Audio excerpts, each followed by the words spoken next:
In this lecture, I will give you the instructions to install Java 8 or JDK 8 on your machine.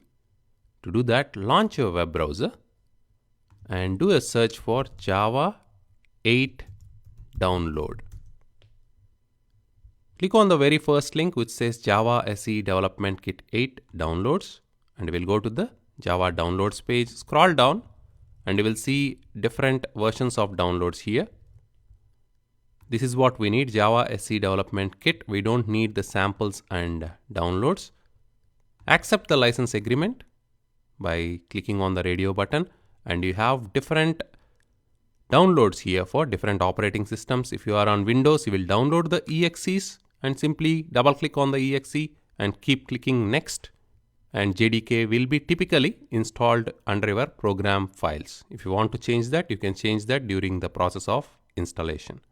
And if you are on Mac, you will download the DMG file. Again, double click on it and it will automatically do the installation for you. It will simply go to the apps folder on a Mac, and you have versions for Linux and Solaris as well.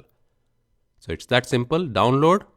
Once you accept the license agreements, you will download the EXE or DMG or whatever depending on your operating system. Double click on it and keep clicking the next button.